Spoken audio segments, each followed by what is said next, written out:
انشاءاللہ عرض کرتا ہوں. بچی کے کویسچن لے لیتے ہیں. کہتی ہیں کہ والدین لڑ رہے ہیں اور والد صاحب گالی گلوچ کرتے ہیں، الزام لگاتے ہیں، ہمیں کیا کرنا چاہیے؟ پہلی بات تو یہ کہ بیٹا آپ کو صبر ہی کرنا چاہیے، اور کیا کر سکتے ہیں، کیونکہ نہ آپ والد کی فیور کر سکتے ہیں ایسی صورتحال میں، نہ والدہ کی فیور کر سکتے ہیں.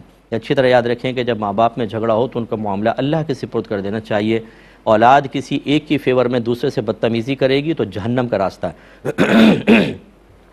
اور اسی طرح جو ہسبینڈ وائف مجھے سن رہے ہیں کہ بعض اوقات آپس میں جھگڑا ہوتا ہے اور بچوں کو اپنی فیور میں کر کے فریق مخالف کے اگینسٹ کر دیا جاتا ہے. ماں بیٹوں کو کہتی ہے کہ تمہارا فائدہ کیا ہوا جوان ہونے کا، تمہارا باپ مجھے یہ کر رہا ہے وہ کر رہا ہے. کبھی باپ یہ کہتا ہے کہ تمہاری ماں نے ایسا کیا، وہ بچے اس کے مخالف ہو جاتے ہیں. تو آپ اپنے ہاتھوں سے اپنے بچوں کو جہنمی بنا رہے ہیں. ان کو وہ عذاب ہوگا آخرت میں کہ آپ خود پچھتائیں گے کہ ہم نے کیوں ان کو استعمال کیا. بچوں کو ہرگز استعمال نہ کریں. پہلی بات تو یہ کہ جھگڑا ہی نہ کریں. خدا نہ خواستہ کبھی جھگڑا ہو جاتا ہے فوراً سے پیشتر ختم کریں اس کو. اور بچوں کو چاہیے کہ وہ کسی ایک کی فیور نہ کریں. ہاں بیٹوں کے بارے میں ضرور لکھا ہے کہ باپ اگر ماں کو مارنے لگے تو وہ ماں کو کے سامنے اس طرح آ جائیں، ماں کو پکڑ کر لیں کہ پیٹھ پہ والد صاحب ماریں تو کھا لیں.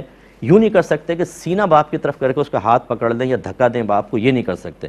مار کھا کے ماں کو بچا سکتے ہیں لیکن وہ باپ سے بدتمیزی نہیں کر سکتے. تو میں گزارش کرتا ہوں ایسے جو پیرنٹس ہیں خدارہ ایسا نہ کریں. آپ کو بچوں کی ذہنی تکلیف کا کوئی اندازہ نہیں ہے.